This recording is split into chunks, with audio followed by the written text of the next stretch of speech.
Welcome, everybody. Glad that you're here with me tonight. We're going to have yet another one of our great late night conversations. Should be good. So, yeah, let's go. Let's do it. Spoken of the American century. I say that the century on which we are entering can be and must be the century of the common man. A radical redistribution of economic power. I mean, we know that racism is just a byproduct of capitalism. Everything would be all right if everything was put back in the hands of the people. We need a government that will make sure Americans are taken care of and organize the economy to serve the people, not the profits of a wealthy few. We now have the techniques and the resources to get rid of poverty. We got to start getting out there with the people. Get out of the movement and get to the masses. We need a government of action.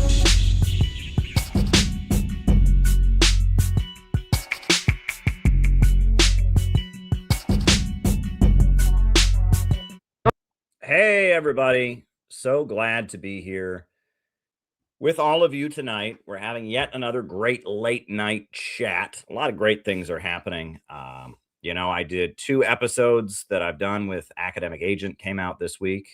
Great. All kinds of good things are happening with CPI, etc. So I'm really happy about everything. But we're going to follow our normal stream format tonight, which is first I give my opening remarks. Then from there, we do a roll call, and then I answer your questions for the remainder of the night. So if there's something you would like me to talk about in the second half of the program, the best thing to do would be to send me a buy me a coffee. And John already sent one, so he'll be the first question. But yeah, if you got something you want me to talk about tonight, just send me a buy me a coffee. You can also do Rumble rants if you're on the Rumble, and you can also cash at me at Caleb Maupin 22. They all work. But yeah, we're here to engage, have yet another great late night chat. We're going to do our thing, and it's going to be fun. So yeah. In terms of announcements, the big announcement, a lot is happening. First thing, my new book is out, Mystical Stalinism and the Struggle Against Revisionism in America. It's out. It's hit the shelves, and people are excited. It is a book that will blow your mind. It goes over the history of the Soviet Union. It goes over the history of the Communist Party of the United States. It talks about what revisionism actually is and what the struggle against revisionism has meant, and how bigger spiritual and geopolitical forces have asserted themselves within the debates that define Marxism, how, Marxists read history in a very, very narrow, specific way about the arguments that take place among them. But really, there are bigger spiritual and wider forces that express themselves within the communist movement and did so in the 20th century.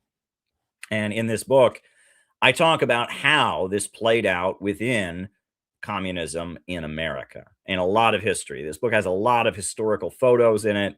This book has a lot of facts and research. I really put something great together here. It's along the lines of a lot of my recent work, but it is certainly a new piece. I wrote this in Minneapolis when I was, trying to avoid being found by the kooky protesters and, hauled up in my hotel and going out to film. And I wrote this book, and I feel very, very good about it. I'm glad it's now available, and I hope that you like it. I hope you buy a copy. You can go order a copy. You can check it out. You can go to your local bookstore and give them the name and the author. It should go to them because it has wider distribution. You can also order it online if you would like. It is now available. Order your copy of Mystical Stalinism. It's going to be good. It's going to be good stuff. And I feel like this has a lot in it that people need to learn about. And so my plan is that in the coming days, I will read it out loud on this channel. I read it chapter by chapter. I will read it out loud on this channel. But people are already, it's creating a buzz. There are people assuming it's about stuff that it's not about. And there's nothing I can do about that. But this book is important. And if you liked my book on Khrushchevism, This is a book on similar topics, but it's about largely what Khrushchevism was an attempt to dismantle and from whence its spiritual power came, mystical Stalinism and the struggle against revisionism in America. Check it out. I think if you like my stuff, you will like this book. It will introduce you to some American history and some spiritual understanding that you probably do not have as of yet, or maybe if you watch this channel, you have, but it will deepen it. It will deepen it. So I'm really, really glad that this book is now available. And I am working on a follow-up reprint of a classic piece. And that was, that's in the works as well. So, we're doing great stuff with CPI. But yeah, so that's the big announcement. So as I said before, if you've got something you would like me to talk about in the second half of the program, the best thing to do would be to buy me a coffee. Go to buymeacoffee.com/Caleb Maupin and send me your question. You just send me your question. You can do it anonymously. You can make it a big, long question. You can do a short question. It's the best way to do it. Also taking Rumble rants, also accepting Caleb Maupin 22 on the Cash app. Great times, folks. So tonight, I wanted to draw attention to what's going on the island of Cuba. The Trump administration has escalated the blockade of Cuba very dramatically and is trying to prevent Cuba from importing any oil. And this is causing massive shortages in Cuba. Look, the blockade of Cuba has been very, very widely condemned. The United Nations condemns it every year. And it is almost universal. Almost every country in the world votes to condemn the blockade of Cuba. The way the USA has economically barricaded Cuba is that basically if you import any product into the United States, you have to affirm that you will never sell anything to Cuba. And that's absolutely ridiculous. These are illegal unilateral sanctions designed to crush a country. And they were imposed after Cuba's 1959 revolution, as Fidel Castro announced and made clear in 1960, 1961 that Cuba was moving towards socialism. The United States responded. It was the Kennedy administration that responded with these horrendous sanctions. And sometimes they are increased and sometimes they are decreased. And right now, Marco Rubio has escalated them. And, they kidnapped the president of Venezuela. And he's illegally being held here in New York City on drug charges. And now they are trying to prevent anyone from getting oil to Cuba. And it's horrendous. And so action needs to be taken. Now, there's a member of our organization, or I guess a friend. I don't know if he's officially joined yet, but he's very close to our organization. A great, great longtime friend. I've known this guy for decades, actually. A guy named Mike Martinez. And he lives in Miami, and he is a Cuban American. And he organized a demonstration in Miami, which is a very brave place to do this. To oppose this blockade on Cuba. And I'm going to show you some photos from that. This is their big banner. It says, "End the blockade, end the blockade." Right? They unfurled in Miami. Very, very brave thing to do. Other members of the Cuban American community, there are many Cuban Americans who are not communists, but don't agree with the blockade, that argue that, regardless of whatever kind of government Cuba has, they should be allowed to visit their relatives. The travel and remittance ban that has been imposed by the Trump administration is absurd. Cuban Americans want to send money to their relatives. Now they can't because of the Trump administration. How fair is that, right? We got Cubans who are in America working. They want to send a Christmas card and, a check back home, and they can't do it. Absolutely ridiculous. Cuba can't import the supplies it needs, right? Things like plastic bags are unable to get into Cuba. The USA is just doing everything it can to try and crush the Cuban revolution. And now there's a lot of Cuban Americans that say that, some of whom are communists, but some of whom are not. They're just Cuban Americans who don't agree with blockading their country and starving their people. And, I think everyone, including the Cuban president, admits and acknowledges that Cuba is in a current reform process. They are adjusting their economy right now to be more in line with the Vietnamese and Chinese model. That's what they are very much adjusting. They want to get out of the Soviet way of doing things.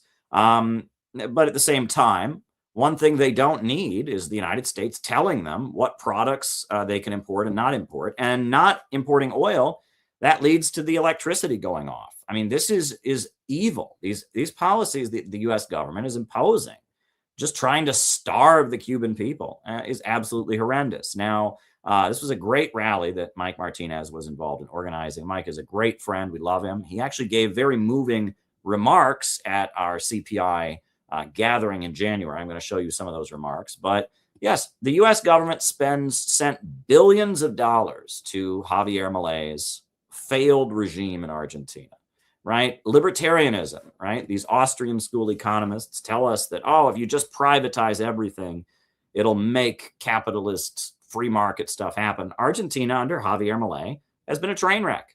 And so the USA bailed out Argentina and gave the corrupt economic mismanaging regime of the Zionist Javier Milei, who converted to Judaism because he loves Israel so much, right? He was just such a big Israel supporter. And they gave him billions of dollars after the free market policies he imposed wrecked Argentina. However, Cuba is in the process of trying to bring in foreign investment and adjust their socialist system to be more in line with the way socialism is in the 21st century. And the USA has put this horrendous embargo on them.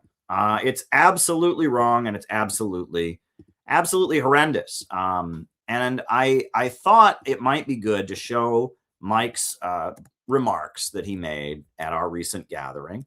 I have those remarks here. Let me pull those remarks from Mike. Great remarks that Mike made at our gathering that we had in New Jersey. And we're gonna put those remarks from Mike on. And then after that, we're going to talk about a few other things. There are a few other things that are worth commenting on that I'd just like to, say a few things about. And then from there, we'll start answering questions. But this is a chill stream. I gave a big speech last night about Rosa Luxembourg, about the fall of Rome. Tonight, it's a little more chill. But we're going to talk about a very important issue, which is Cuba. You can go to the CPI website. There's a report and photos of this great rally that happened to support the Cuban Revolution. You can check that out on the CPI website. And, we're just going to engage tonight. We're anti-imperialists, and anti-imperialism does not take any breaks. We just keep going. That's the report on the website from Mike about the great rally that they had in downtown Miami, and now we're going to put on, these are Mike's remarks that he gave at our gathering, where he talked about both Venezuela and Cuba very, very poetically. So here's Mike at the CPI gathering in New Jersey. Thank you, Caleb. I've known Caleb since 2007, when he was right out of high school, and we were in the same movement, the same political movement, and we immediately had a bond because out of all the young people there, Caleb had the strongest revolutionary spirit. And when the conference was over and it was time to go home, a lot of people was like, oh, let's go party. And Caleb at the party was like, did you see what was on the news the other day? And he was like, and everybody's like, you're still talking politics? And he's like, well, what did we come here for? And I saw it in Caleb. He's super genuine. He's the real deal. And all of our old friends from the past that have come to me with criticism about Caleb, I said, look, Caleb is the next Lenin. Caleb is... He reads, he studies, he does the research. When a lot of people want to be right, They want to discuss, they want to argue with you, and they want to be right, but they don't want to read. Right. They don't want to do the research. They don't have time for that, but they want to be right. See, here's someone who's right, not because of his ego, but because he knows what he's talking about. And it's not a big mystery. The books are there, the classics are there. History is there. You just have to go, study, research, understand it, and that way you can talk about it with clarity and be able to convince people politically that what you're saying is the right path. I started my political life as a socialist. When I was around 15 years old, I joined a youth organization of a socialist party in the United States, the Socialist Workers' Party. And politically, I've evolved, and I've been a member of different socialist and communist parties throughout my life. But in my life, what inspired me the most was the Cuban Revolution, because it was the country of my parents, and my curiosity of wanting to know about my roots led me to learn the history of Cuba and all of that. And as I learned about the history of Cuba, you're obligated to learn about different places because it's all intermixed. The Cubans learned that they had to make a revolution. There was no other choice from the coup in Guatemala of Jacobo Arbenz, from the coup in Iran of Mohammad Mossadegh. They knew that just voting in, there was no possibility, because Fidel Castro was a candidate under the Ortodoxo Party when Batista suspended the Constitution and made a coup and established a dictatorship in Cuba. There was no other choice. That young generation of college students, of trade unionists, of workers and farmers, led by Fidel, made a revolution that overthrew this fascist dictatorship and opened the way in Latin America towards something new, towards changing the relationships of exploitation, changing property relations, where it is possible to create free healthcare for people. It is possible to create education for people.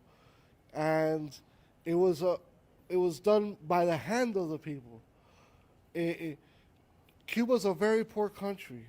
The United States is a very rich country. How could a poor country like Cuba guarantee each of its citizens preventative health care? It's because it's cheaper to prevent the disease than to cure people after they're already sick. Because health care and your health is not a business. How could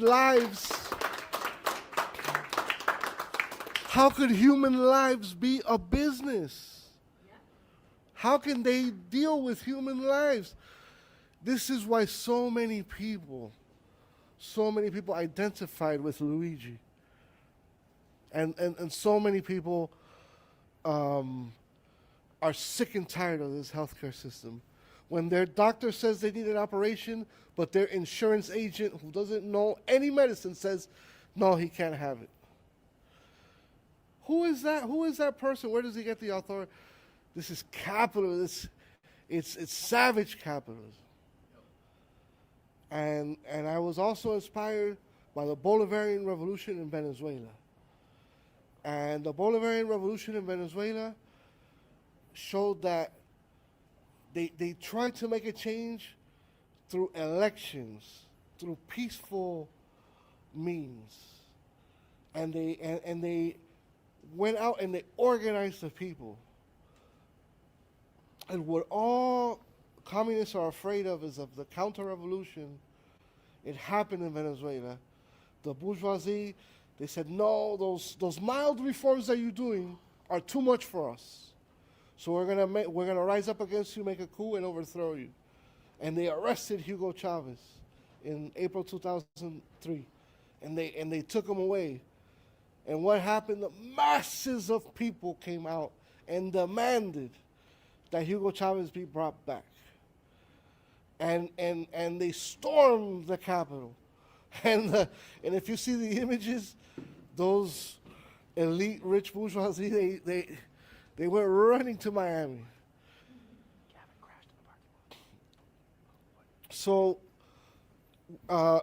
then they were able to make the changes, and they were able to, the people who participated in the illegal coup against the constitutionally elected president were taken out of the scene, thanks to that they had revealed themselves. They played their cards and they lost. But now they haven't been able to defeat the Bolivarian revolution electorally. So what did they do? They killed Hugo Chavez. Hugo Chavez died of cancer, a very aggressive form of cancer that even Dr. Paul Farmer from Doctors Without Borders said, we have never seen a cancer like this. And that the time Hugo Chavez got cancer, it was just a coincidence. But over 7 heads of state in South America all had this very aggressive form of cancer. The president of Argentina died.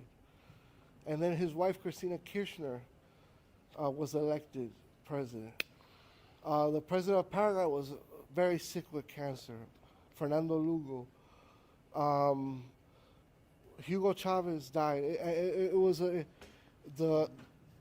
revolutionary leader of Haiti, Father Jean Just, who was Aristide's right-hand man, who was going to run in the elections, also died from this very aggressive form of cancer.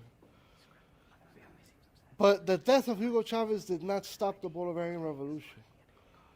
And Hugo Chavez, before he passed, made sure that he said, if anyone asks me, Nicolas Maduro should, I would like for you to elect Nicolas Maduro as the next president if anything were to happen to me. And I just want it to be known as clear as day that my choice for the next president, if something were to happen to me, is Nicolas Maduro. And that's only, it's appalling. It's appalling. And I just say, wow, Nicolas Maduro and his wife didn't deserve that treatment that they got. And the way that they broke her ribs and just disfigured her face for no reason. This woman who's she's in her late 60s. Or her early 60s, I'm sorry. There was no need for none of that. So if I could, my message to you guys is, we're never going to be able to make any change here in the United States if change is not even allowed anywhere else. And in fact, those places that have made those changes, we have to study them to see how they did it and how they achieved what they achieved. And somehow we can try to implement that here in the United States. But I agree 1,000,000% with Caleb, and I really hope this project is what will make it happen. We definitely need a government of action for the people. We definitely need to bring peace to this world. I would hate it. Right now we're having a great time here in this hotel, and we had a great dinner. But imagine if an irresponsible president like Donald Trump did one of those insane actions around the world, and then bombs began dropping here. And then we don't have electricity. There's no water. You can't go to Walmart. Now you're living the most uncomfortable life. You think they care about you? They want to unleash a pandemic. They want to kill you all. If they start bombing here, that's great for them. Oh, good. We'll get rid of it. We'll cull the population. They don't care. They don't care about the American people. They don't care about being irresponsible and doing some crazy action that will have a reaction here in the United States. I want to be able to go to work, come back, live my life. I don't want to live in a war zone. I don't want to live, where there's no electricity, no running water, everyone's desperate, everyone's hungry, no gasoline, no nothing, bombs are falling, buildings are all destroyed, no housing. that can happen here. Be clear of that. Venezuela, if they wanted to, those people are such beautiful people. If they wanted to, the mass bombings Venezuela could unleash in the United States in all the major cities, it's beyond their control. Venezuela has been since 2003 has been preparing for this, but they don't want a war. They just want to live in peace. We all want to live in peace, but these elites, they have their bunkers, they have their places where they can go hide and stuff like that. So we have to outsmart them. We have to outsmart them. We must bring peace to the world. We have to respect our differences, respect our cultures, and it's not going to happen with a president who says that he grabs women by the what you know what, who says that immigrants are rapists. If we don't make a change, we are headed towards very dark places, and I think none of us want to live that. And we need to get these irresponsible people out of power. And that's my opinion. Thank you. Yeah. No, that was Mike's very insightful remarks as a Miami Cuban who doesn't want to starve his own people, about the situation and about the kidnapping of the Venezuelan president and that ongoing situation. Russia has said they intend to send oil to Cuba, even though Venezuela, their neighbor right there in South America, is unable to send them oil. It appears that the government of Russia, which Russia is the world's largest oil producer, they are prepared to send oil. So let's see what happens. But the policies of Marco Rubio attacking Cuba, attacking Venezuela are unacceptable. And that brings me to another thing I wanted to talk about tonight, which, again, this is one of those issues that I will talk about, because it must be talked about. But it's not easy because there are layers to this. But I mean, at the end of the day, some things are right and some things are wrong, and we have to stand up for what's right. The State Department of the United States has accused Code Pink, which is an amazing anti-war organization, and the People's Forum, which is not such a good organization, of being agents of China. Now, I don't know what this means because, they accused the Uhuru movement of being agents of Russia and they dragged them to court, and there was the ongoing legal battle. But now we just have the State Department just making statements saying, well, this group works for China or this group is spreading Chinese influence. And Code Pink is an amazing group of people. They've been protesting and disrupting, U.S., events and opposing war for a long time.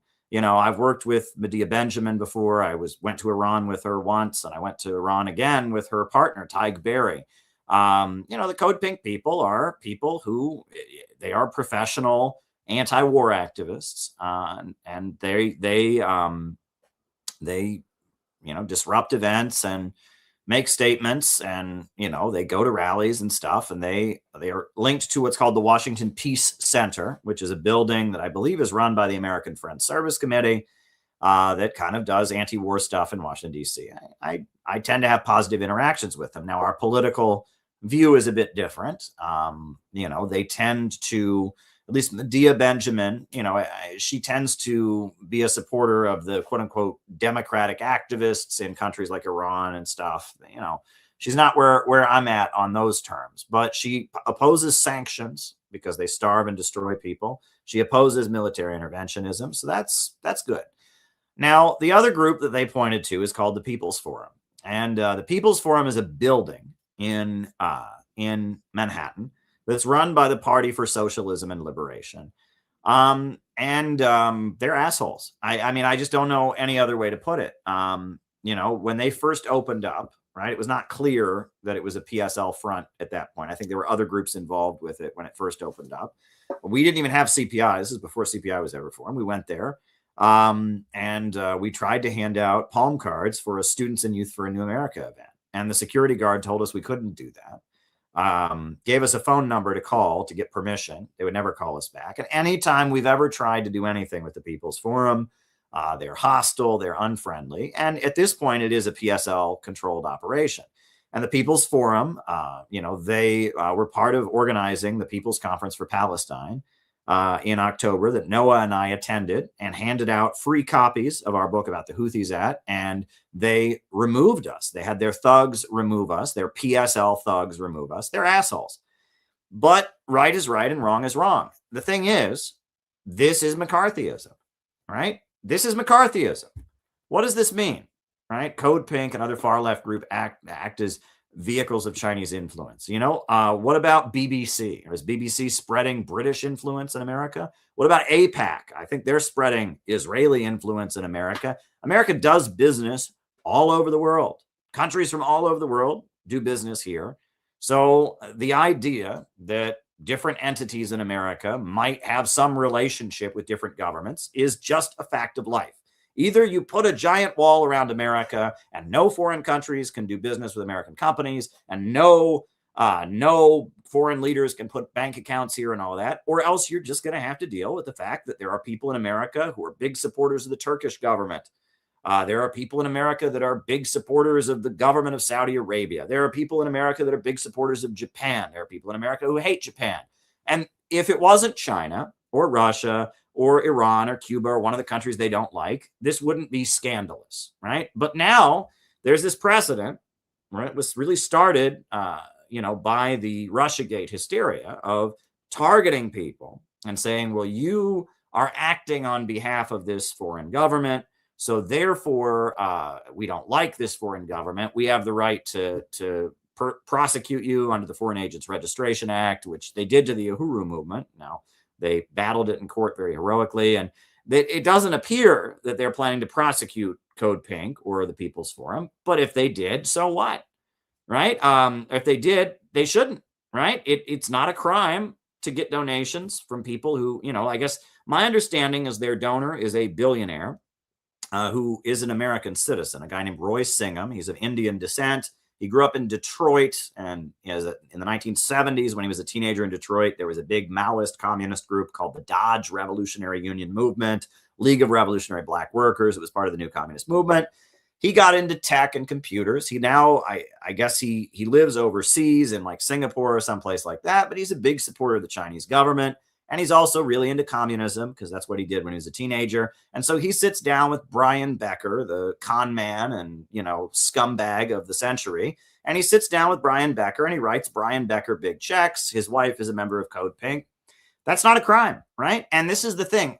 When right is right and wrong is wrong, you have to defend bad people sometimes. Code Pink are not bad people. People's Forum are bad people. If they were good people, they'd let CPI be part of their events. They wouldn't have violently removed us for trying to distribute a book standing with the Palestinians and standing with the people of Yemen. They would not, defame us across the internet. They would not, advocate. I'd be able to cover one of their fucking Palestine rallies without the people threatening me and talking shit. People's Forum are bad people, but we can't allow this precedent to be set. Right. And it annoys me a little bit. And I'm trying not to get fired up here. I know people don't like it when I get too angry here.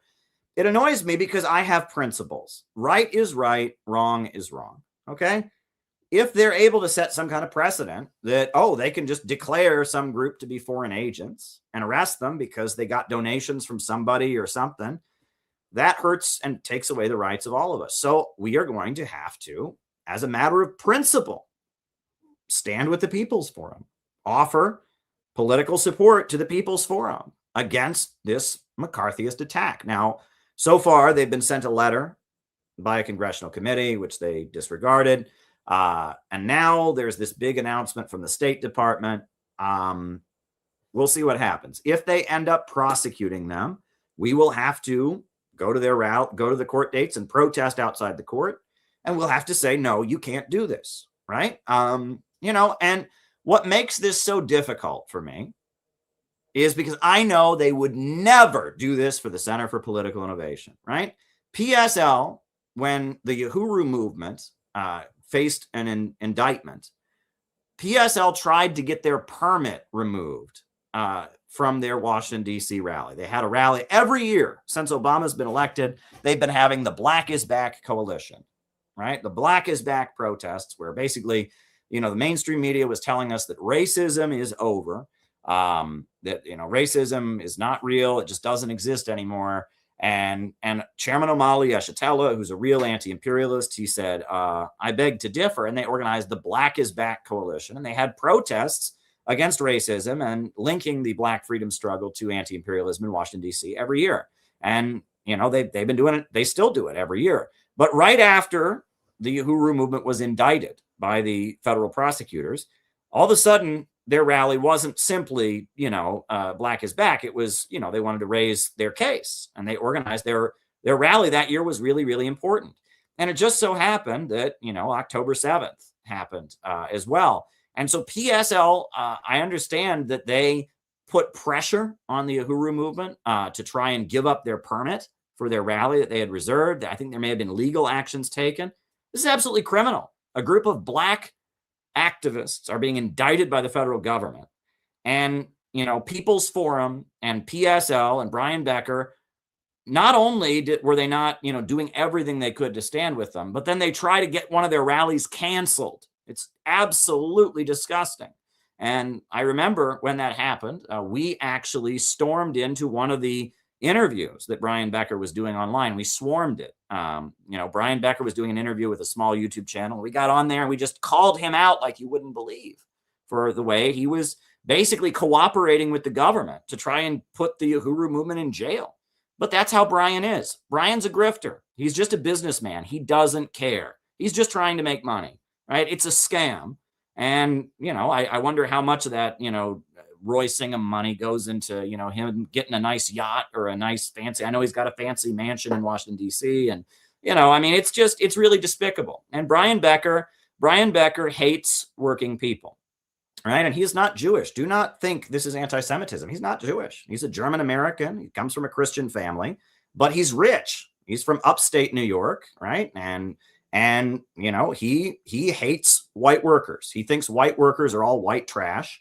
And that's why he has no interest in building a real anti-imperialist movement. He's woke pandering, right? And that show me one rally that People's Forum has organized to support Maduro in Venezuela that doesn't have some stupid anti-Trump thing stapled to it. Show me one rally they did for Palestine that didn't have stupid anti-Trump stuff. He is determined to make sure that the bulk of the American people that are anti-war right now, the anti-war majority, doesn't get hurt. He wants to make sure that the anti-war movement remains isolated, fringe, and cringe. Small, fringe, and cringe, right? The only people that could possibly be part of the anti-war movement are the wokest of the woke, the most, if you're a Democrat, if you hate Republicans, if you're part of a very, very, very small minority of Democrats, of woke liberals who don't want World War III and don't hate the Chinese government and the Russian government, that's who's recruitable. Well, that's ridiculous. America first is the real sentiment right now of opposing wars. Brian doesn't want to recruit those people because he considers them to be inferior, right? He's got a white savior complex. He wants to recruit Black people. He doesn't respect them. And he wants to recruit, rich white people like himself, but he hates the white working class. And that's Brian Becker, right? He's just a con man. And PSL is a college phase. You join for 2 years and you volunteer and you protest. And Brian goes around the world with his hand out, begging for money around the world. And after 2 years, you realize there's no plan for PSL to really grow and expand. PSL is never going to sink its roots among the masses of people. It's just a protest hustle. It's not a real revolutionary movement. And you quit, but that's okay. There's another college-aged 19, 20-year-old to replace you. And anyone in PSL who says, geez, maybe this trans thing shouldn't be our focus. Oh my God, you're a transphobe. Get him out. Anyone in PSL who says, geez, Marjorie Taylor Greene is opposing war and opposed kidnapping. No, get out. You're a fascist, right? The Rage Against the War Machine rally happened in February of 2023. And a member of PSL wrote a disgusting article called Rage Against the War Machine is anti-war, so white, calling it racist. Another PSL adjacent person who's in another one of the Marcyite breakaways, someone who calls themselves Melinda Butterfield, they wrote an article claiming that the Rage Against the War Machine rally that included Cynthia McKinney and Garland Nixon and, you know, Judge Napolitano and Dennis Kucinich, claiming that that rally was a plot to promote white supremacy, was basically a Ku Klux Klan rally. You know, they circulated this, and they were basically, there's no question what they were doing. They were hoping that Joe Biden would do to Rage Against the War Machine what he did to the Uhuru movement, because just like they tried to sabotage the Uhuru movement from organizing, they tried to, you know, they were basically urging the federal government to go after Rage Against the War Machine by calling it a Ku Klux Klan rally. They were sending a message that if the government were to arrest everybody and imprison them at Rage Against the War Machine, that's okay, because they're all racist. You know, it was really despicable what they were doing. And the reason the Rage Against the War Machine rally even happened is because the Answer Coalition has permits reserved all over Washington, D.C., and they did not call one single rally until up to that point against war with Russia. Not one. They didn't have one rally. And so the Libertarian Party, Angela McCurdle, our good friend, and Nick Brana of the People's Party, another good friend of ours, they called a rally. Well, good for them. Somebody needed to oppose sending weapons to Ukraine. So they had a rally. And PSL and their members went on a campaign of defamation against it, calling it white supremacist, so white, neo-Nazi, just absolutely despicable. So then, after that rally happened, that rally was huge, right? It was, you know, maybe 5,000, 7,000 people, right? It was not as big as it should have been, but it was big. It was good. After that rally, a month later, then Brian Becker had his own little "We Don't Want War with Russia" rally. Less than 1,000 people showed up. It was just a PSL regroupment. PSL and the Workers' World Party and, you know, all these little communist groups showed up. And they had their little rally of less than 900 people, but no transphobes, no Republicans, nobody who didn't check off all the boxes of woke. And then the next day after their rally, they rented a church. They rented a church in Washington, D.C. And who did they bring to speak at the church? Well, they rolled Noam Chomsky's wheelchair into the church, and Noam Chomsky came there, and all the people gathered in this church to listen to Noam Chomsky. And Noam Chomsky was up in front of the audience in his wheelchair, and he said, and he began his speech this way, saying, "I want to make clear that we're all here to say we have no respect and offer no support to Russian President Vladimir Putin." That was how he began his speech. And he said this, and then all these PSL people stood up and gave a standing ovation. Yay, we hate Putin. We might not want war, but we hate Putin. Don't worry. It was despicable. It was despicable. Imagine you organized a rally against a lynching, right? And the first speech was, just so everybody knows, we oppose this lynching, but we hate the guy who's getting That's what they did. It was absolutely despicable. And now we know that Noam Chomsky was an Epstein associate. He was Epstein's buddy. He was advising Jeffrey Epstein on public relations. He was fantasizing about his island. So basically, Brian Becker and Jeffrey Epstein put on this fake anti-war rally after they had defamed and smeared the real anti-war rally. Wonder if Brian Becker's ever been to Jeffrey Epstein's island. I don't know. I mean, if his buddy Noam Chomsky was there, I mean, maybe he offered Brian a seat. You know, Brian has a big fancy mansion in DC. You know, who knows, right? Maybe someone should look through those files, see if they can find Brian Becker's name. I mean, I have no way of knowing that he would be there. I mean, but I'm just saying, right? You know, no, PSL offers absolutely no solidarity. And believe if the FBI came after the Center for Political Innovation, not only would they not support us, they would throw a party. They would celebrate, right? They are despicable people. They were hoping the FBI would go after the Rage Against the War Machine rally. That's why they called it a white supremacist rally. And you know, and that's a call for violence, mind you. If somebody from the Sam Marcy Workers' World Party for Socialism and Liberation calls you a fascist, that's not, you know, just throwing words out there. Sam Marcy wrote a book, Klan and the Government, Foes or Allies. If they call you a fascist, they want you dead. They believe violence against fascists and Klansmen and all that is always justified. So if they put that label on you, they're basically calling for you to be murdered. That's what they're saying, right? That is a threat of violence. And all PSL would have to do, all they would have to do is tell their members, you know, we don't agree with Center for Political Innovation, but they're not white nationalists, they're not white supremacists. Or Rage Against the War Machine, they could have said, you know, we don't agree with the fact that they had Republicans. We're going to sit this one out. We're not going to this rally. But that's not what they did. No, they were cooperating with the government, defaming it as a white supremacist rally, and they were disappointed when Joe Biden didn't send the FBI to arrest every single one of those people. Absolutely despicable. People's Forum is not an anti-war organization. They are a pro-FBI organization. They believe every Trump supporter is a Nazi. They have rallies about abortion in which numerous people get on the microphone and call anti-abortion people fascists, which, again, that's a call for their assassination, right? I mean, it's absolutely ridiculous. And the amount of doublethink, they don't even think about what they're saying. One of the people that they promote, a guy named Ben Norton, right? He's one of their people, was living in Nicaragua. You can't make this up. He's like an influencer that they promote. Oh, Ben Norton, who's just... Anyway, Ben Norton, they promote Ben Norton, right? They promote Ben Norton, and Ben Norton was living in Nicaragua, the socialist country in Central America that has the strictest abortion laws of any country. And he's living in Nicaragua when Roe v. Wade is overturned. And he tweets out, oh, this is fascist. Anyone who supports outlawing abortion is a fascist. I'm thinking, buddy, you're living in Nicaragua. They have the strictest anti-abortion laws in the world. Listen to what you're saying. You're calling Nicaragua fascist. But they don't care. They don't think about what they're saying. They just want to fit in with the Democrats. They hate average Americans. They hate all the red state Americans, right?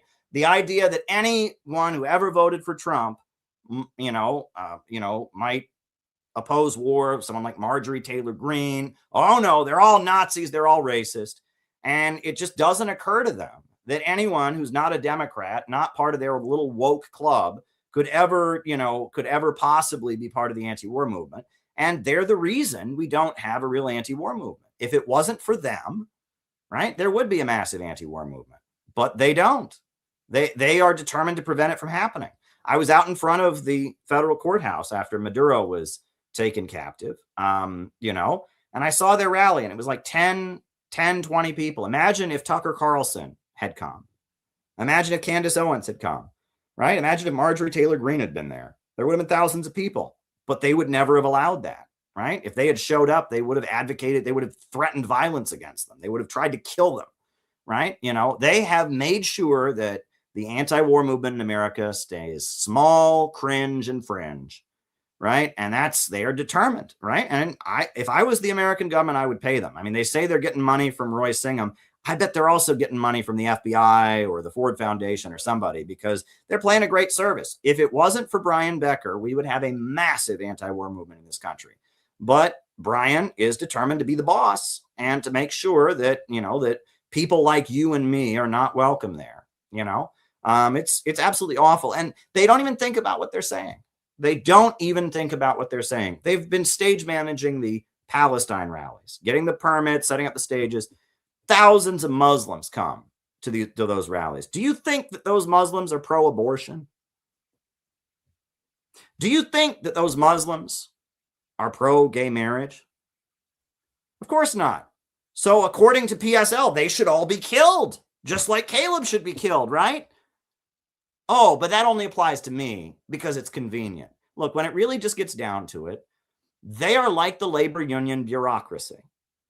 Right? The labor union bosses, they have a hustle, right? They're getting dues money to pay their checks. They negotiate with the employers. But the last thing they ever want is some workers' uprising because that would displace them, right? It would put their position at risk. Brian Becker is the anti-war equivalent of a union boss, of a corrupt labor boss. He stages anti-war rallies so that the American government can say, sure, we bomb these countries, but look, we let people protest against it. And he collects a check. And he makes a good amount of money. But the last thing he would ever want is a real anti-war movement, which right now there's more potential for than ever before. There's potential for a real anti-war movement right now. And that's the last thing that Brian Becker would ever want because it would mean he couldn't be the boss anymore. He would lose his hustle, and it might overturn the turnip card. It might actually lead to things changing, right? Brian Becker admitted in an interview with the New York Times, he said, I don't care if I actually stop the war. I just want to radicalize people. What does that say? Right? That's in the New York Times. Go read the New York Times article from 2007. He said, it's not about actually stopping the war. It's just about radicalizing people. That's what he said, right? He doesn't care if they actually stop the war. He just wants you to join his activist club and pay him money. And yeah, it's really, really despicable. I mean, but there you go. There you go. But listen, we did what needed to be done. And we went at our CPI event that we had in New Jersey. We went right to the gates of the jail where Maduro is being held. And, Mike was there and Gabby and others. This is what we did. All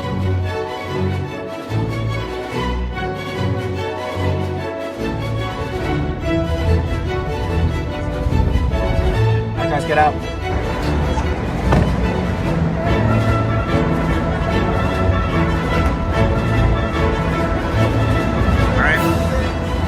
All right, this will be our corner. The federal facility where Maduro is being held is right over there. Free Maduro! Free Maduro! No more bombs! No more bombs! No more bombs! No more bombs! Maduro! Free Maduro! Tax dollars need to be sent in the USA, not in another country. Stop wasting our tax dollars to a country that has nothing to do with us. We don't want to deal with this. As a result, the international bankers and Wall Street and the imperialists have kidnapped him, and he is now inside this facility. This is absolutely unacceptable. He should be in Venezuela leading his people. And America and Venezuela shouldn't be fighting. They should be friends. We should have trade, international friendship. Maduro is not our enemy. Our enemy is the big corporations and banks that have been destroying the lives of American working families and getting us into war after war after war. These wars don't do anything for the American people. They benefit international bankers and Wall Street, but they do not benefit the American people. We need, in this country, a leader like Maduro that'll stand up to the international bankers, stand up to Wall Street. That's what we need. Free Maduro and learn from Maduro as a great example of an anti-colonial fighter. That's what we need to do. We are the Center for Political Innovation, and we're out here to say free Maduro, peace and trade with Venezuela, no new wars, no police state, hands off Venezuela, free Maduro. That's what we're out here to say. Maduro is not our enemy. Maduro is not our enemy. Maduro is not our enemy. Maduro is not our enemy. Maduro is not our enemy. Maduro is not our enemy. Maduro is not our enemy. Maduro is not our enemy. We are here because there are multiple wars going on right now. We're tired of Ukraine intervention. We're tired of the genocide, killing innocent children in Palestine. It makes us cry at night. It makes us angry. We need to realize what if that was your own children? What if that was your own family? de Estados And it's the Unidos, same thing with que sea una Venezuela. América It's de gonna paz be Iran desde next.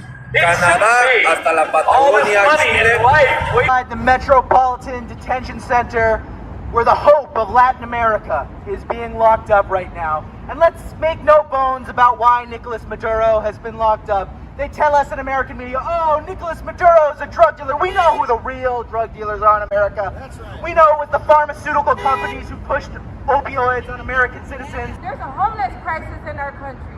There's so much going on in the USA, yet we're like looking at Venezuela. Nothing. We have to do America first. Trump is not doing America first. He promised that. That's Is right. he doing that? No. He's not doing that. He's doing America last.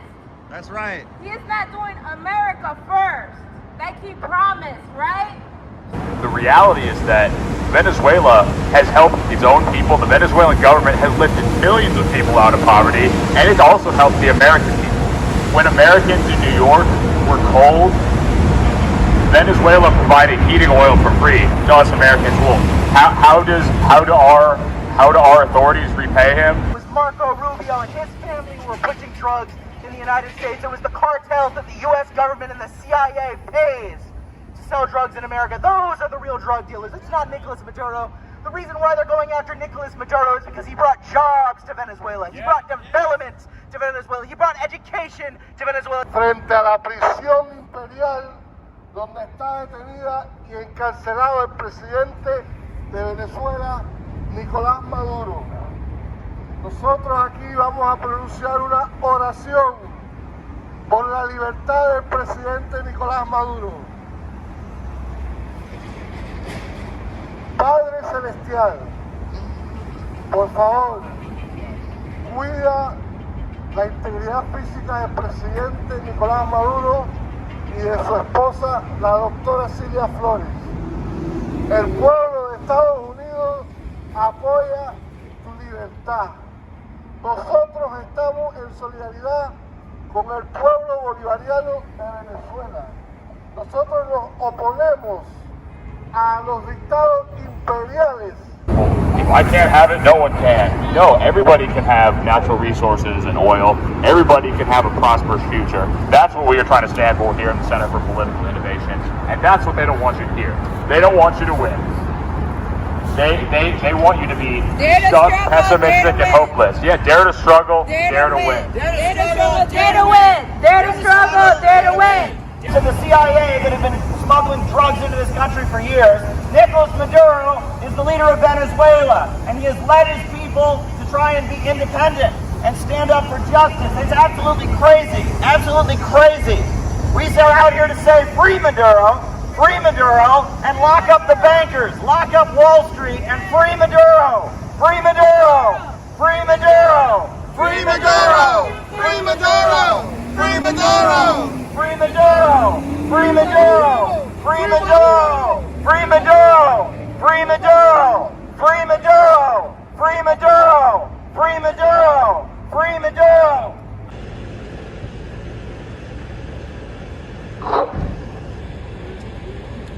Libertad para Maduro. Free Maduro now! Free Maduro now! We are here to stand with the president of Venezuela, Nicolas Maduro, who was taken unlawfully from his home, from his country, from his people. How is this a thing? How are we now kidnapping leaders of countries? Is this something we want to be known for in America? No.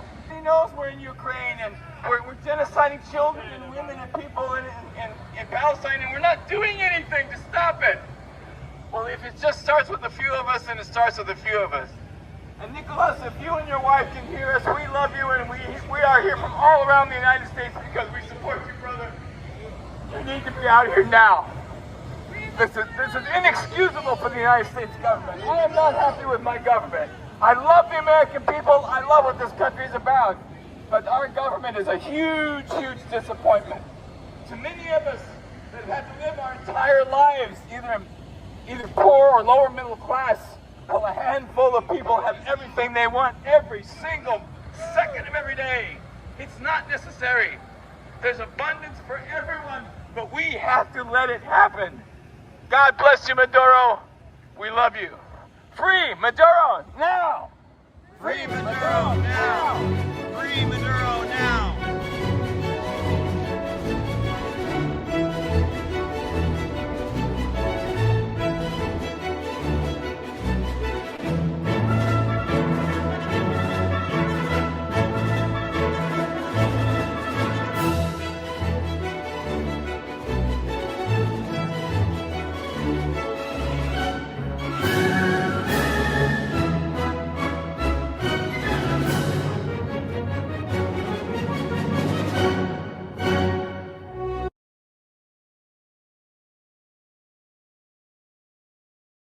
That was a great action that we were able to do while folks were in town. I'm glad they did it, and I'm glad we were able to arrange that. That was great. So I do have a couple more things I want to talk about, before we go to the Q&A. But if you got something you want me to talk about in the second half of the show, buy me a coffee is the best way to send it. Go to buymeacoffee.com/Caleb Maupin. You can be anonymous. You can go as long as you want. I can also take Rumble rants. I see there's a couple of those that have come in, but yeah, that's what we're doing. But wanted to talk about a couple other things. Yesterday was the anniversary of the Islamic Revolution of Iran. It's been 47 years since the U.S.-backed dictator, the Shah, was overthrown and the Islamic Republic was established. And there were millions and millions of Iranian people in the streets to support the revolution. Now, of course, they're not showing you that. They showed you when there were protests against the Iranian government. They showed you that, but they haven't showed you the massive rallies that are happening. So I want to show you a video of the millions that were in the streets in Iran and just how massive the pro-Islamic Republic rallies have been. And then I want to show you something else that happened. So we'll start with the just kind of the 5-minute overview of yesterday's huge rallies in Iran.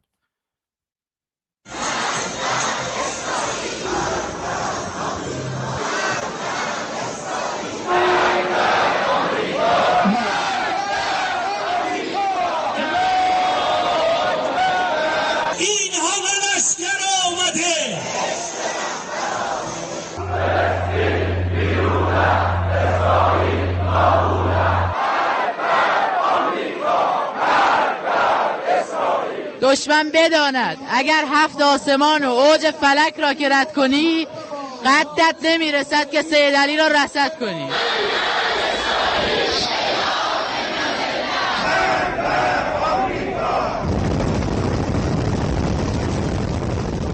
اینا فیک نیستن، اینا مجازی نیستن، اینا واقعی هن. بیان ببینن برای ایرانمون ما هممون خون میدیم. اینجا خط مقدم ماست. ما اومدیم دشمن رو خلع اصطلاح کنیم. ما همیشه با این انقلاب هستیم. با حضورمون توطئه‌هاشون همه نقشه برآب میشه.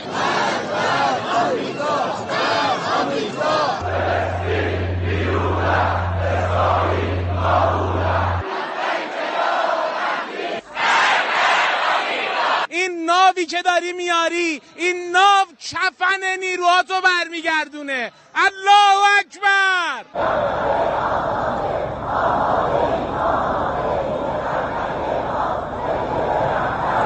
باید از اماممون دفاع کنیم. همین.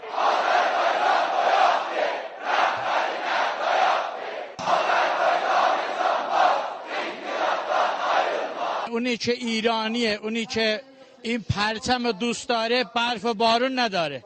ما وظیفمونه باید شرکت کنیم.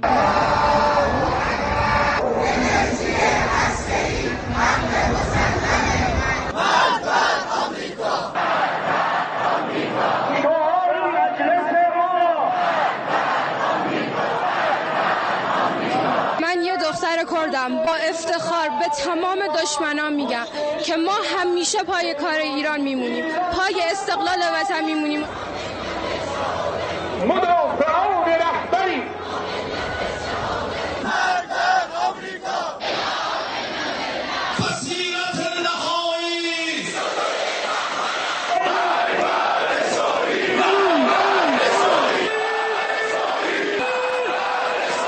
قرار نیست بذاریم یه بیگانه بیاد داخل کشور ما به خود واسه خودش جلوم بده. قرار نیست که یه وجب از خاک کشورمون رو به غریبه بدیم و اومدیم جشن بگیریم این پیروزی رو در کنار هم دیگه. زنده باد ایران و ایرانی. حضرت آقا ایستاده به ما فرمان دادن که تو راهپیمایی شرکت کنیم.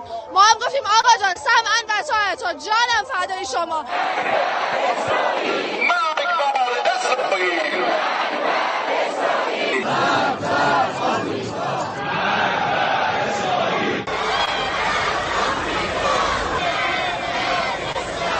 دشمن نتوانێت تجاوز بە خاک و مەملەکەتی مەبکە لە ڕاستای ئەوەدا هەمیشە ڕاهبەری معەزەمی ئینقلابمان سەربڵند کەین.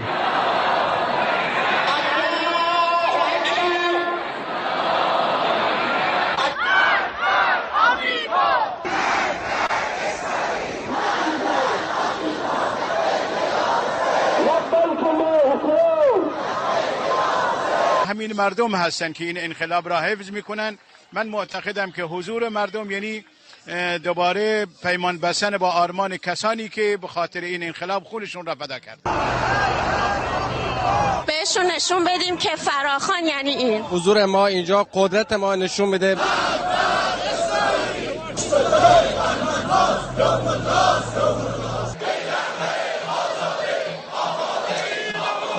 شیرمردان و شیرزنان استان کجلوی رحمت در تمامی صحنه‌های نبرد پای این انقلاب و این نظام ایستادند.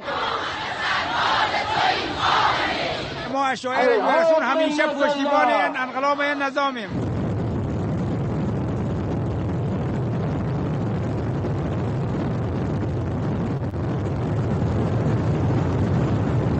از کیان ملیمون، وطنمون و نظاممون دفاع میکنیم.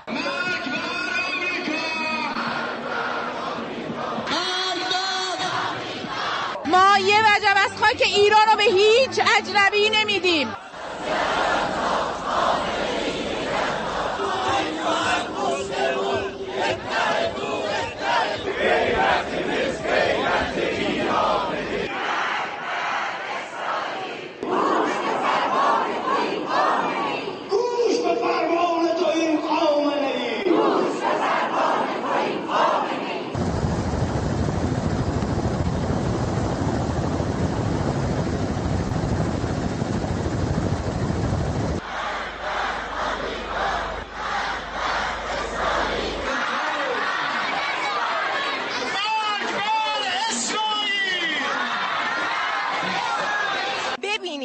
الان 22 بهمن 1404 و همه اینایی که دارید میبینید مردم واقعی ایرانن. مردم واقعی اینان. اینجا نه فتوشاپه.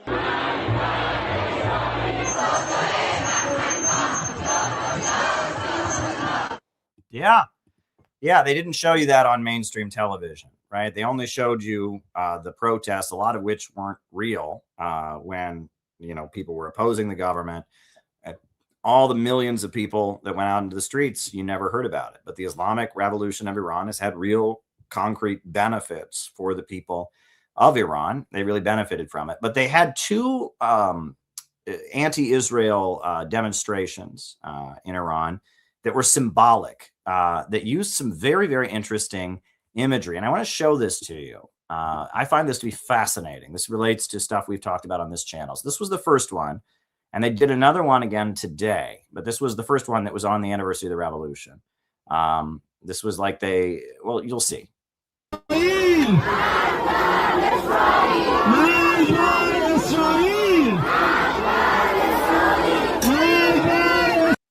Now, what exactly is this? Now this is Baal, right? Baal is the horned god that the Israelites, when they were straying from the teachings of the Torah, that they sacrificed their children to, right? Baal, right?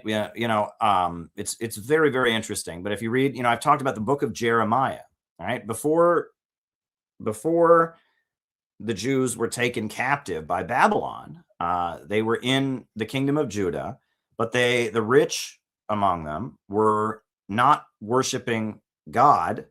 They were instead worshiping this horned deity called Baal with horns, and they would sacrifice infant babies to it. And so to oppose Israel, they erected an image of Baal and with stars of David on it, right? They put stars of David on Baal and they burned it. And also, now this is also very interesting, they have next to Baal, that is an obelisk, right? The ancient Egyptians, they built obelisks, these pointed like pyramid things.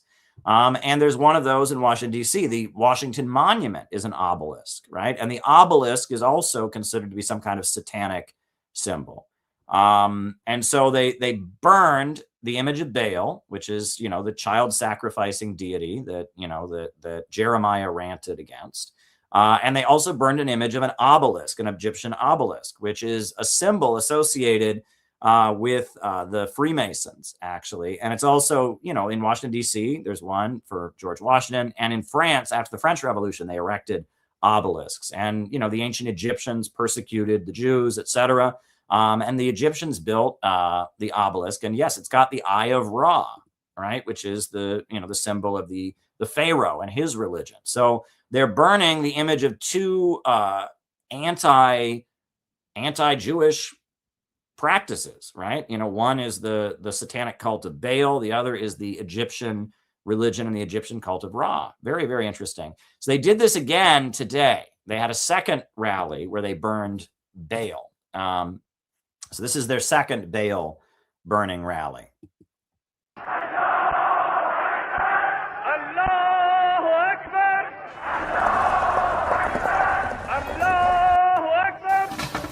They're saying God is great, right? That's what Allah Akbar means. And they're throwing rocks at the image of Baal.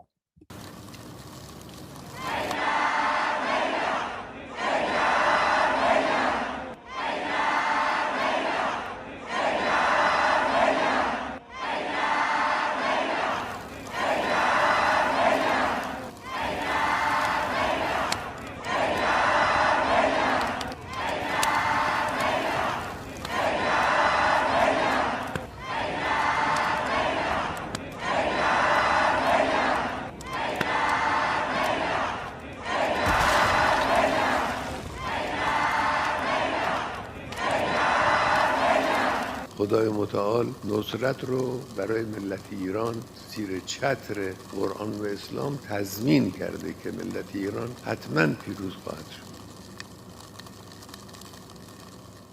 Yeah.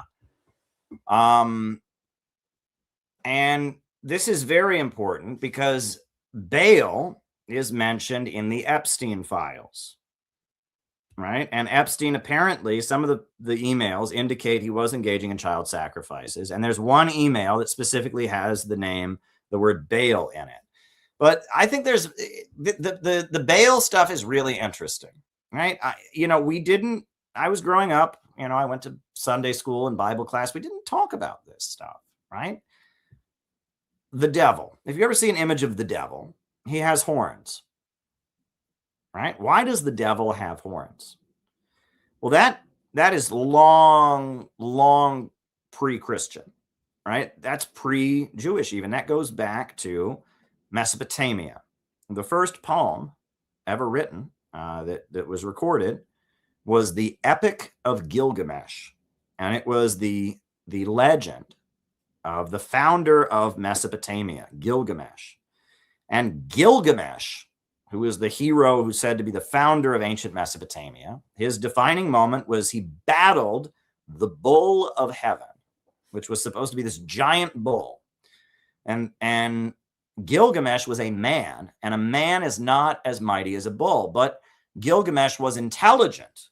And with his human creativity and his innovation, the bull was bigger and stronger, but he slayed the bull. And the Epic of Gilgamesh is supposed to be about human beings overcoming their animalism and becoming intelligent creatures, slaying the bull of heaven, that he's more mighty than the bull because he possesses human intelligence. And the tradition of bullfighting goes back to Mesopotamia, where people would reenact the fight between Gilgamesh and the bull of heaven by having a person fight a bull. Bullfighting, right? It goes on still today, even in Spain and Mexico. They have bullfighting. Well, bullfighting was an ancient ritual performed by the Mesopotamians to reenact the slaying of the bull of heaven. So the devil has horns because of that. Now, later, right, if you go through the Old Testament, the story is that in Egypt, the Jews were slaves in Egypt. And after they got their freedom from Egypt, after Moses led them into the desert, they're traveling around and they stopped near Mount Sinai. And Moses went up in the mountain to get the 10 Commandments. And while he was up there, the children of Israel didn't know what to do because Moses, their prophet, was gone.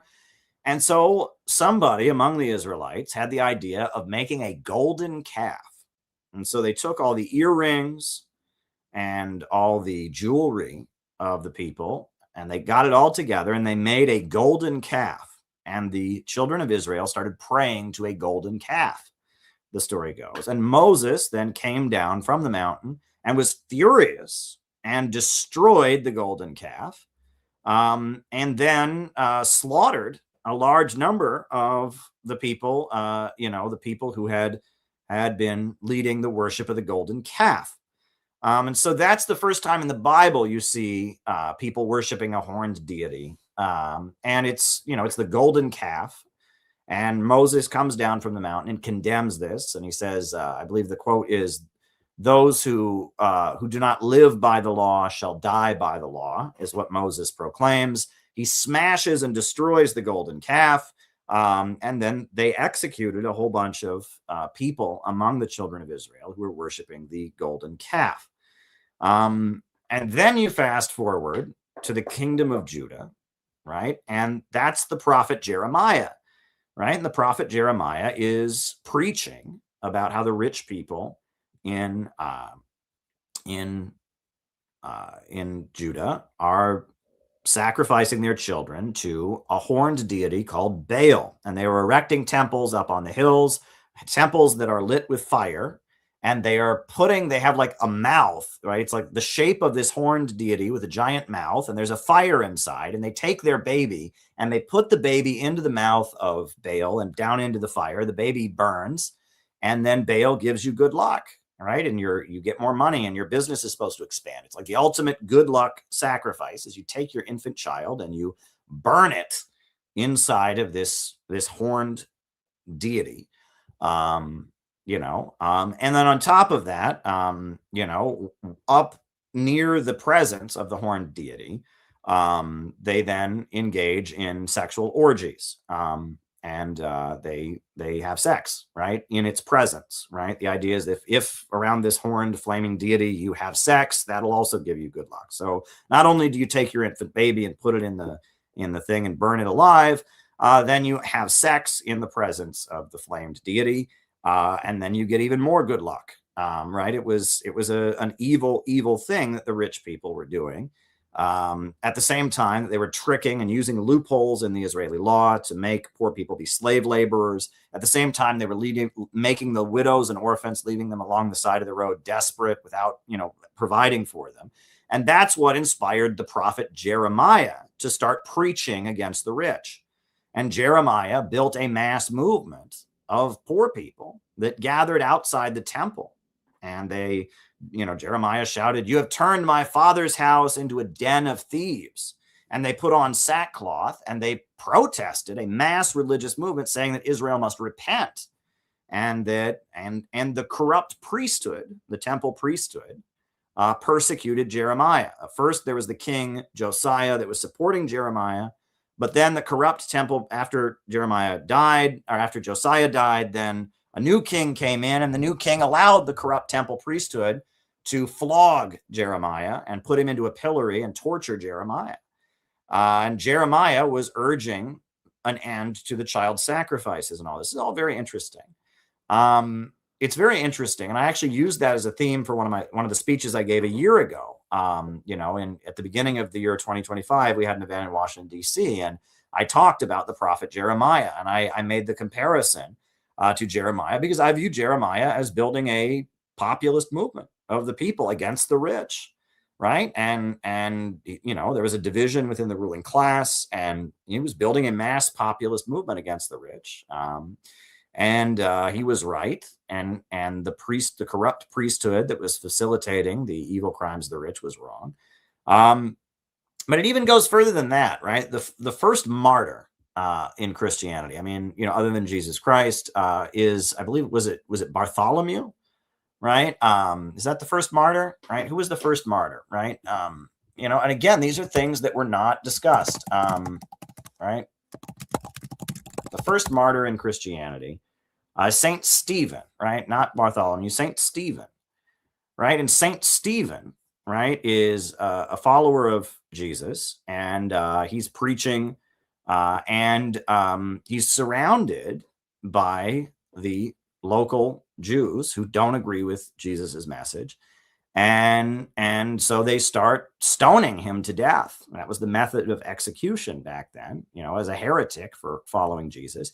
And as Saint Stephen is being stoned to death, Saint Stephen gives a very, very powerful speech condemning all of these things. And he actually brings up in his speech as he's being stoned to death, he shouts about the golden calf, and he shouts about Baal and how they didn't listen to Jeremiah, and he condemns the Jewish people for worshiping Baal and turning away from God. And he says, and now you've turned away from Jesus. And he's killed. And one of the people who witnessed the stoning to death of St. Stephen was the Apostle Paul. And the Apostle Paul then left Jerusalem and was on the road to Damascus. And that's where he had the vision. Jesus came to him and said, why are you persecuting me? And when he got to Damascus, he converted to Christianity. So all of this is very interesting. It's also interesting, though, if you look into the fact that on Wall Street, on Wall Street, right next to the corner of Wall Street and the main Wall Street and Water Street, right, or Wall Street and Broadway, there is the famous Wall Street Bull, right? This is on Wall Street in Bowling Green Plaza, right near Wall Street. You have the bull, right? You can't make this up. But on Wall Street, these Wall Street bankers, for good luck, when they're playing the market, they will touch this giant statue of a bull that's right there on Wall Street for good luck. Isn't that wild? Isn't that crazy? And so you throw in there that, that the Epstein files have child sacrifices in them. And you throw in there that, the Epstein files have the word Baal, B-A-A-L-L, in them. And then you throw in there that the Iranians just had a ceremony condemning Israel and burning Baal, right? Here they are, they're burning Baal. Baal's got, a Star of David on him, but they're burning Baal in this ceremony in Iran as they're shouting death to Israel, right? This is eerie stuff, folks. This is eerie stuff. I think it's interesting. And I think it's all related to what we're doing. And that, again, there are certain spiritual patterns that play out in history. But I will say this is not anti-Semitic, because who was telling the Jewish people not to worship Baal? Jeremiah, a prophet, a Jew, someone who's regarded by the Talmud and by the Jewish tradition as one of their greatest prophets. He was the guy saying, don't worship Baal. So it's not anti-Semitic. The Jewish religion largely teaches that worshiping Baal was wrong, right? So this is not hating Jews, right? If anything, this is reinforcing the principles of the Jewish religion, right? And that for generations after after a while, after Jeremiah was persecuted, etc., then Babylon conquered Palestine, and the Jews were put into Babylonian exile for 50 years. And then when they were able to return, thanks to an Iranian, a Persian, King Cyrus, thanks to King Cyrus, the Persian, he allowed them to return to Canaan, to Israel.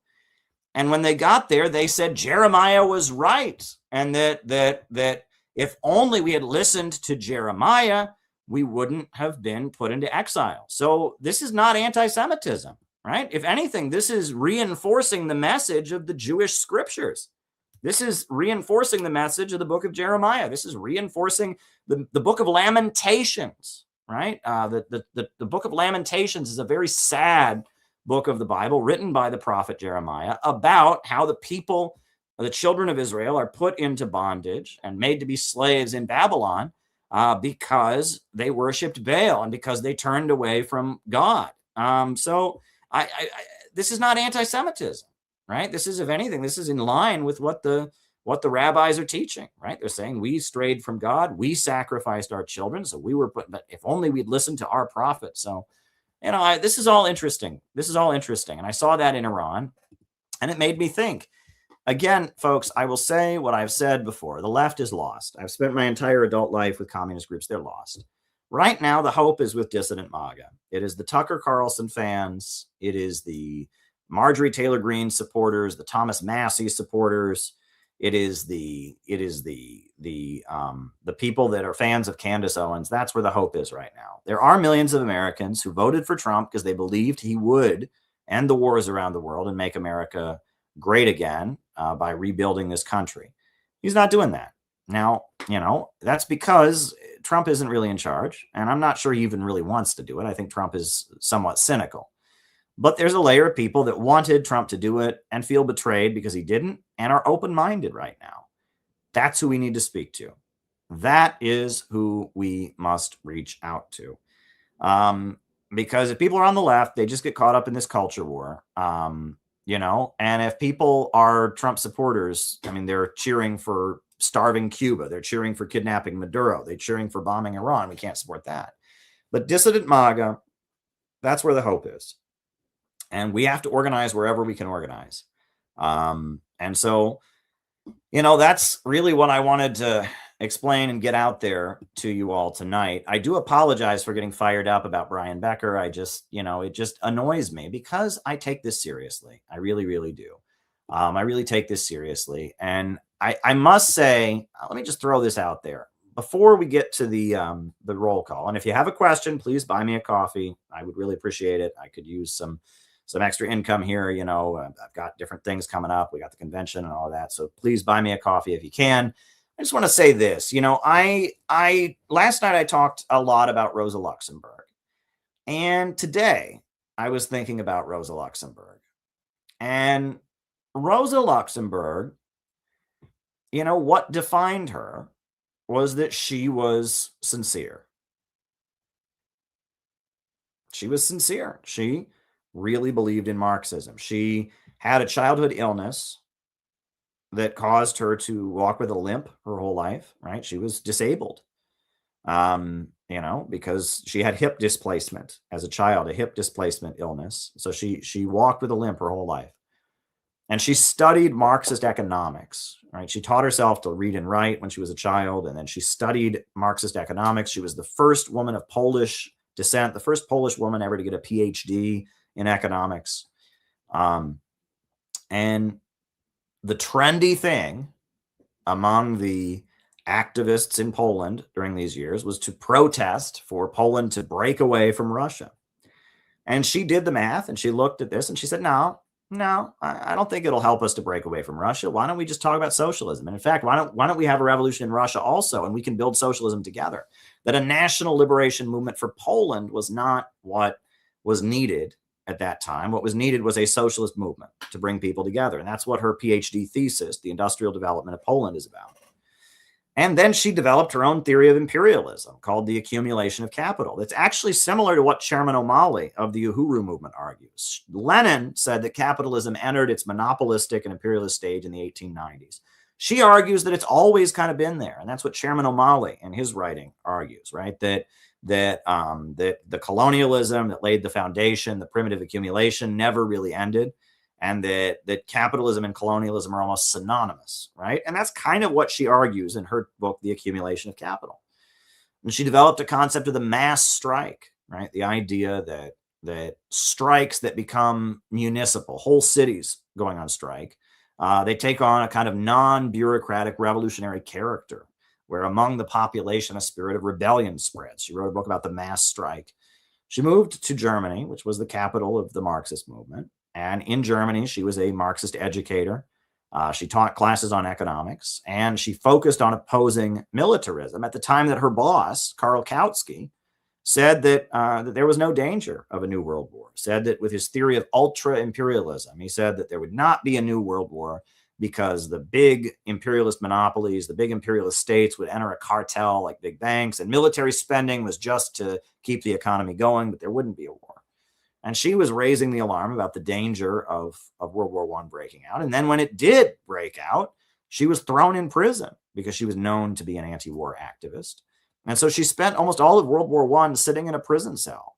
They let her out, and then they took her back to jail, and she wrote an anonymous pamphlet condemning the Social Democratic Party for selling out and supporting World War I. And then when she got out of jail in November of 1918.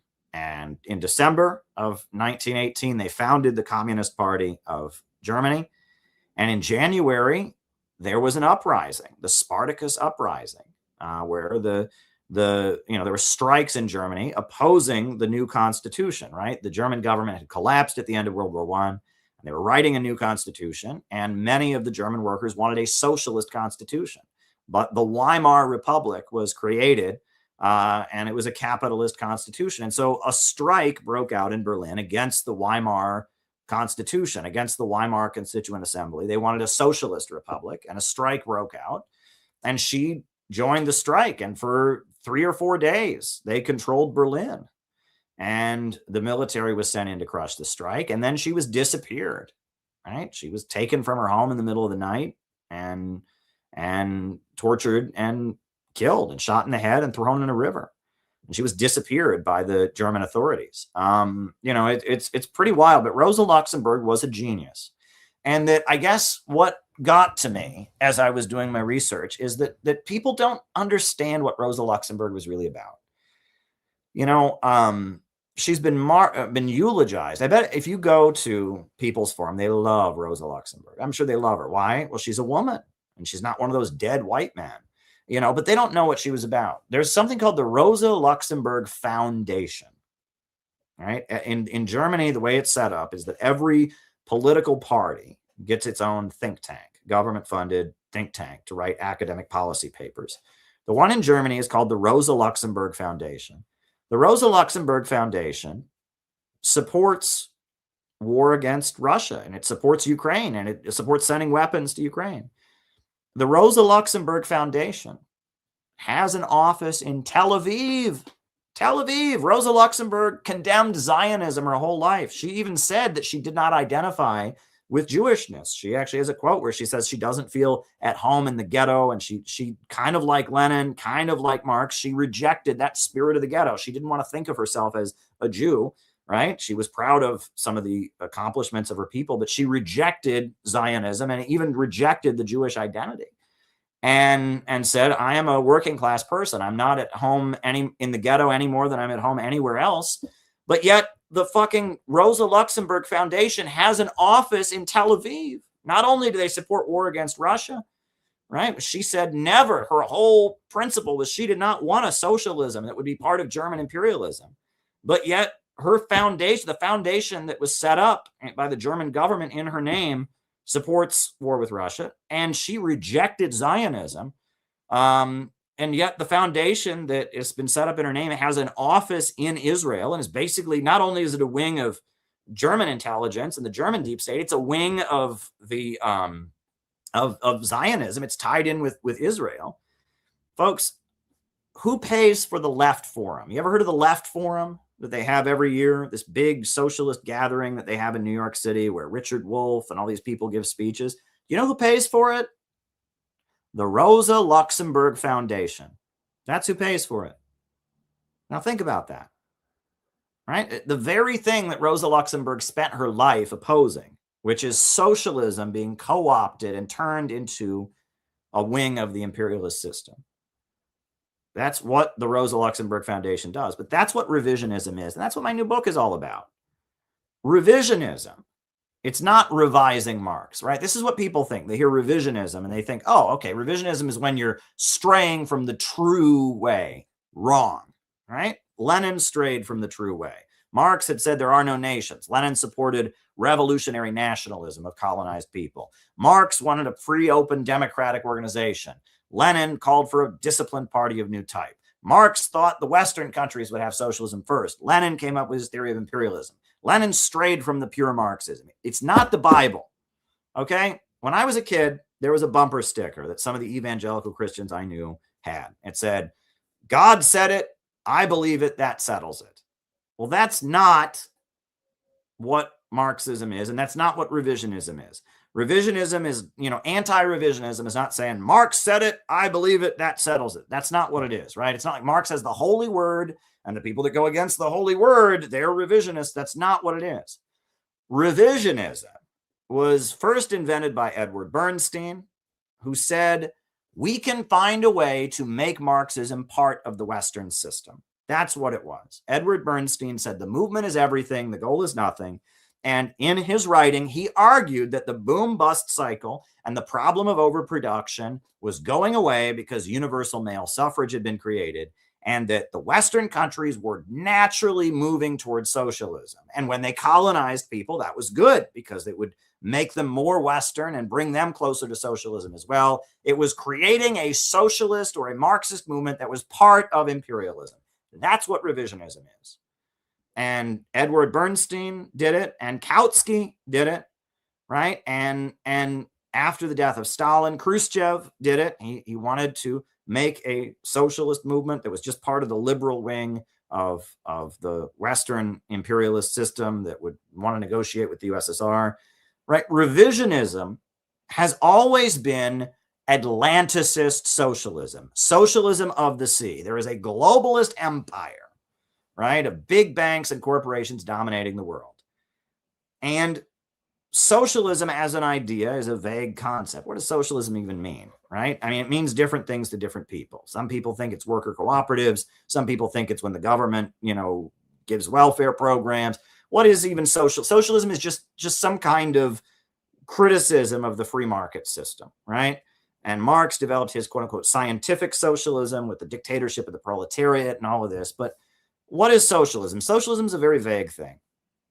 But starting after the death of Marx, there were some who thought they could find a way to make socialism part of the Western imperialist order. At the same time that, that the USA was occupying pretty much every Latin American country in the Banana Wars, the USA had troops in the Philippines slaughtering civilians. The same time, the British were all over Africa killing people and all of that. There were people in Britain and in Germany and in France and even in America that were saying, we can take socialism and make it something that can be part of this evil system. And Rosa Luxembourg was one of the first to oppose that with her book, Reform and Revolution, where she just showed that according to the economic data, no, the West is not turning into socialism. That's the boom-bust cycle still applies. First, there was Rosa Luxembourg. And then there was Lenin, and then there was Stalin, and that the struggle against revisionism is in reality a spiritual battle between the empires of the sea, the thalassocracy, and the civilizations and empires of the land, tellerocracy. And that's the reality of what the struggle against revisionism is. It is a struggle between, the forces of evil that dominate trade routes and build mighty militaries, the English system to concentrate wealth in mighty cities, to drive down the population, to underwork the Hindu and sink the rest of the world down to his level, and the civilizations of the land that invest in human creativity and want to advance humanity, right? It is a struggle that is so much deeper than just, do you agree with Stalin? Do you agree with Marx? Do you agree with Trotsky? Communism was such a big movement in the 20th century. Different spiritual forces, different trends in human civilization manifested themselves within it. What I argue in my book, Mystical Stalinism, is that the struggle against revisionism in the Marxist movement and in the American Communist Party was an expression of the battle between the English system and the American system, between the Atlanticist pathology and Atlanticism versus continental and Eurasianism, and that Stalin, as a mass organizer from Georgia, as a seminary school dropout, as the editor of the Daily Pravda newspaper, as someone who worked closely with both Muslims and Christians and knew how to bring people of different nationalities and different races together based on their economic interests, that Stalin expressed very much the land-based aspect, a land-based, pro-civilization, continental, tellerocratic understanding of socialism. And he built a socialist and communist movement that was in opposition to the empires of the sea. And that's why Trotsky opposed him. And that's why after his death, Khrushchev opposed him. And that is the essence of Stalin and what he did. And that's what I argue, right? That Stalin represented something so much bigger than just one interpretation of communism. And that's what I argue in the book. And I'm very excited about it. And I will read the entire book on here as an audiobook. I will. Yeah, there we go. There we go. And so on that note, we'll do the roll call, names and locations, and then we'll answer people's questions. So who is with us tonight? Names and locations, names and locations. I will call you all out as I see you. Names and locations, names and locations. Who is with us? Who is with us? Names and locations, names and locations. Who's with us tonight? Who is with us? We got Penny in Minnesota. Good to see you, Penny. Good to see you. Good to see you. Good to see you. Names and locations. We got John McCarthy in Chicago. Good to see you, John. Good to see you. You do great work. Joshua Tree Kinkle. Good to see you. Ryan in Kansas City. Good to see you. John in Florida. Jane in New Zealand. Good to see you. Master Jack in South Africa. Patricia in Utah. Good to see you. Good to see you. Good to see you. Names and locations. Names and locations. Jacob in Wisconsin. Janet in Los Angeles. Good to see you. Good to see you. Good to see you. Good to see you. Good to see you. Good to see you. Names and locations. Names and locations. Who is with us? Who is with us? Names and locations. Who is with us tonight? Names and locations. Who is with us? Chad in Spokane, Washington. Very, very good. The Spokane free speech fight was a very, very important moment in American history where the industrial workers of the world, the Wobblies, fought for free speech. I talk about it in the William Z. Foster book. It was a really important moment where the IWW, the Industrial Workers of the World Union, fought for the right to speak and advocate socialism on street corners. The Spokane free speech fight. Read about it. Very important moment. Okay, so John sent his first question. He says, Lavrov, that's the Russian foreign minister, gave an excellent speech about the ongoing struggle between the old colonial order and the new multipolar order based on human development and economic progress. Well, that's what we talk about every night on these streams now, isn't it?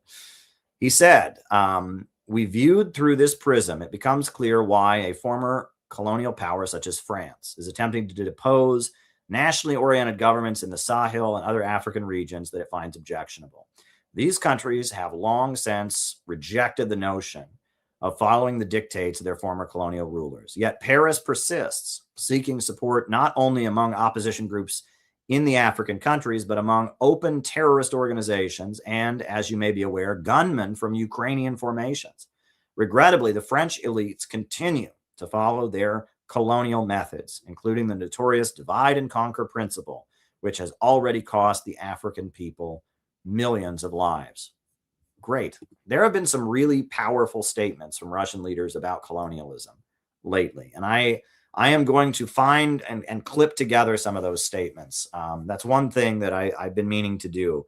You know, what we're saying on these streams really matches what Russian leaders are saying, right? That there's this old world based on colonialism and imperialism, and there's a rising new world of development and investing in communities and building up the population and expanding technology and having governments that organize the economy to serve the people. That's, you know, you listen to Russian authorities, that's what they talk about.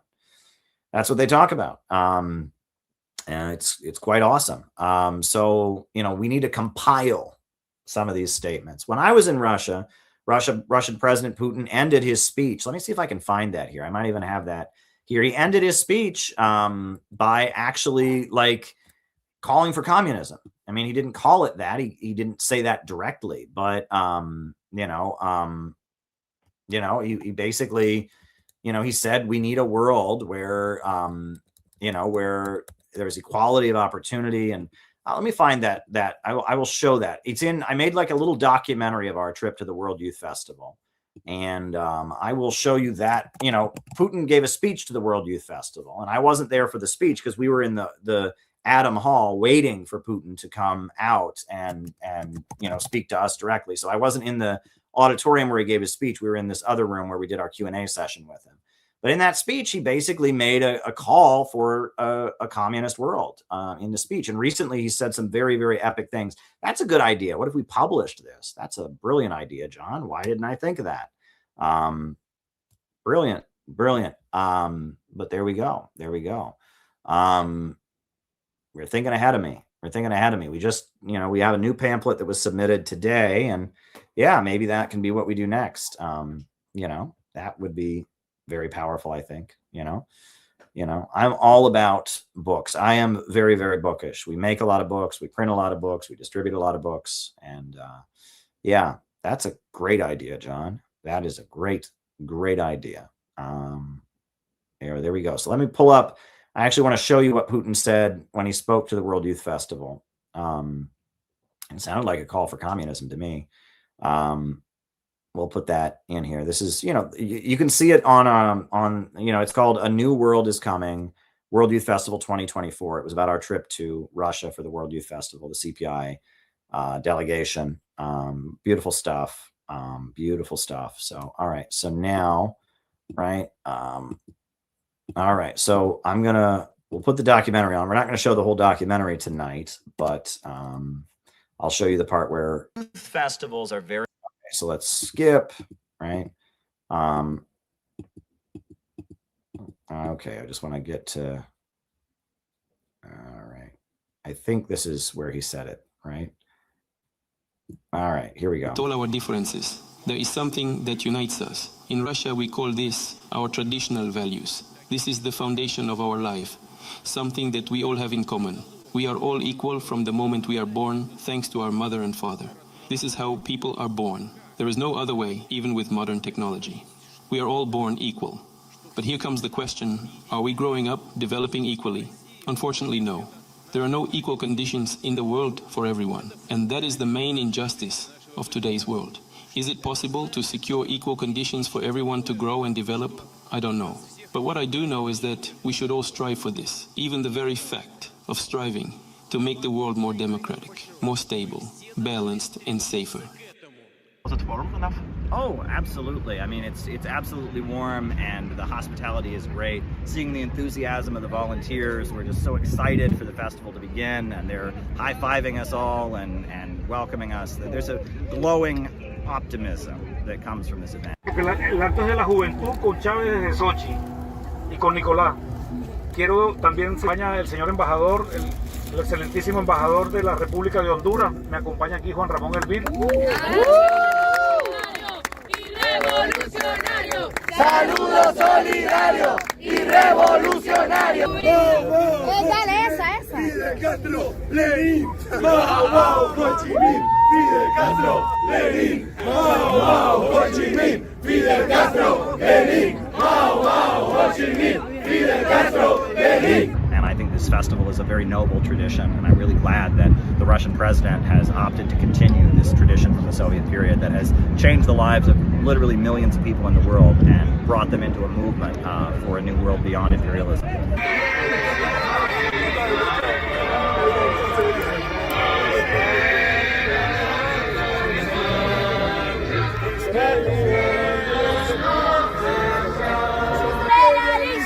América Latina va a ser toda socialista, sin cura imperialista. América Latina va a ser toda socialista. La esperanza es la retina, la esperanza es el calibre, y para que el alma vibre por encima de la piel, ¡vivan Chávez y Fidel! ¡Viva Palestina libre!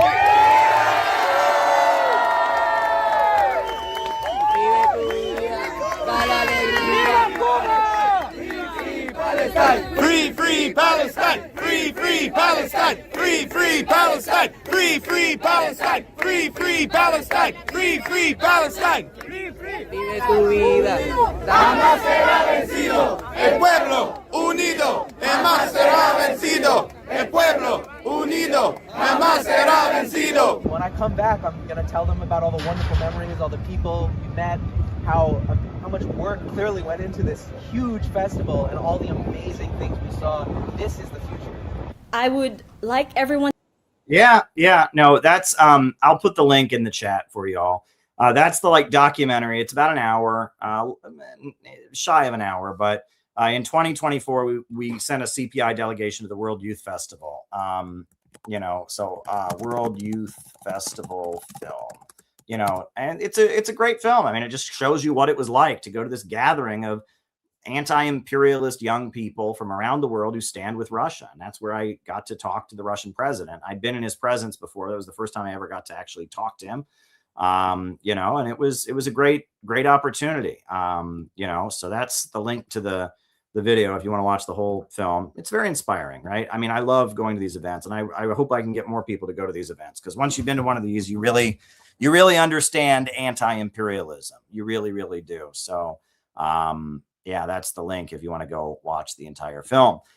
And then John also said, Western journalists were all over Tehran this week covering anniversary rallies. Not any of them saw any evidence of massacres. Yeah, well, there were massacres at police stations, right? They burned police stations. There were massacres of police officers and stuff, but there were not any massacres. No, they didn't slaughter the people that were protesting against the government. There were demonstrations in wealthy neighborhoods. There were demonstrations in certain areas where there's ethnic groups like Kurds that don't like the Iranian government. But the idea that the Iranian government just went there and killed them all, that's just not, that didn't happen. There was probably, there were probably a lot of arrests and probably some executions after the riots that happened. But the idea they just slaughtered all the protesters, as was claimed all over American media, that didn't happen, right? Iran is fighting for its life. And, look at all those videos of all the people. I've been there. I've seen things, and I understand these things are complicated. Iran has issues with human rights. Iran is, a country that is struggling against the imperialists and has had to, lock down, and it's not, as open and free as we would be here in the West, but that's because they're up against imperialism and they're struggling. And the Islamic Revolution is a positive force in the world, a force pushing back against imperialism and globalism. So yeah, there we go. And, Kinkle said, no question, Caleb, just thank you for your hard work and dedication. Well, thank you. I try to be optimistic and positive, and that's the thing. Wallace Wattles, amazing. Go and listen to Wallace Wattles, a socialist. A lot of the self-help stuff is very selfish. It's very, but Wallace Wattles says you should never interact with anyone, and it isn't a net gain for that person, right? That everyone who interacts with you should feel an advance, that they're advancing through you. He has a way of arguing that we shouldn't be competitive. We should instead be, be thinking of the abundance that exists. Wallace Wattles has been really, really helpful for me. And, things are going very well for CPI. I mean, the world is going crazy right now. But our organization, we've got big plans. Mark your calendar for August 15th for our national convention. If you're a member and you want to come to the 7-day program, mark your calendar for August 12th through the 19th. Hempcar said Ted Gunderson died of cancer. Geronimo Pratt, Judy Barley, Bob Marley, Sister Ortiz died of cancer. I don't know who a lot of these people are. He's listing famous people who've died from cancer. That's in response to, Hugo Chavez cancer that was mysterious.